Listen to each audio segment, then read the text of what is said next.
नमस्कार, TPV news में आपका स्वागत है। मैं हूं आपके साथ अखिल जांगिड़।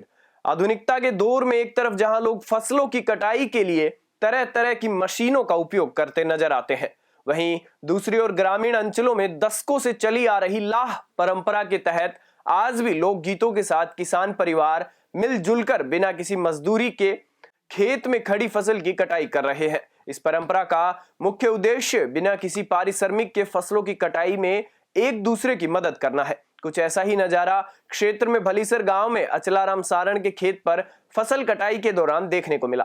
भीमथल निवासी समाज सेवी चन्नाराम ढाका लाह लेकर आए और आसपास के कई किसान इकट्ठे होकर भीणत गायन के साथ खेत में उगी सरसों की फसल की कटाई कर रहे हैं। आपको बता दें कि जिस किसान के यहाँ लाह का आयोजन होता है, उनकी ओर से सहयोग करने वाले सभी किसानों के लिए मारवाड़ी अंदाज में भोज का आयोजन किया जाता है, जिसमें बाजरे की रोटी, भरपूर देसी घी, गुड़ का चूरमा और देसी साग खिलाकर आव भगत की जाती है। इसे ग्रामीणों की भाषा में भाणतियों के लिए लाह की लहर कहा जाता है।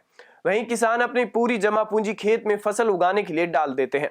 फसल पकने के दौरान किसी प्रकार की प्राकृतिक आपदा, आंधी तूफान और बेमौसम बारिश से बचने के लिए इसी लाह परंपरा के चलते एक दूसरे का सहयोग कर पकी हुई फसल कुछ ही समय में काट ली जाती है या कटी हुई फसल एकत्र कर ली जाती है।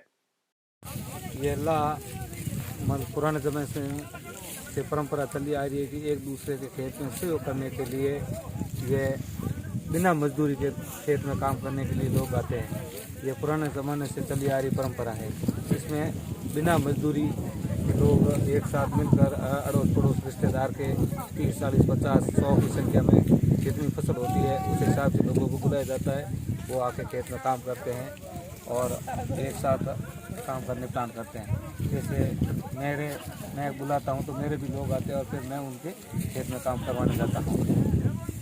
इससे मतलब काम करने में थोड़ी आसानी रहती है और जल्दी काम समाप्त हो जाता है, एक साथ निपट जाता है। एक खेत में एक आदमी, एक परिवार 15-20 दिन में काम निपटाता है और इस प्रकार से लाह के माध्यम से वो एक दिन में काम निपटा लेते हैं। जैसे आज यहाँ 60-70 आदमी काम कर रहे हैं और ये अकेला परिवार अगर 15-20 दिन इस खेत में काम नहीं निपटा सकता था, तो आज एक ही दिन में 60-70 आदमियों ने मिलकर ये काम खत्म कर दिया। ऐसी देश और दुनिया की तमाम खबरों को जानने के लिए देखते रहिए टीपीवी न्यूज। नमस्कार।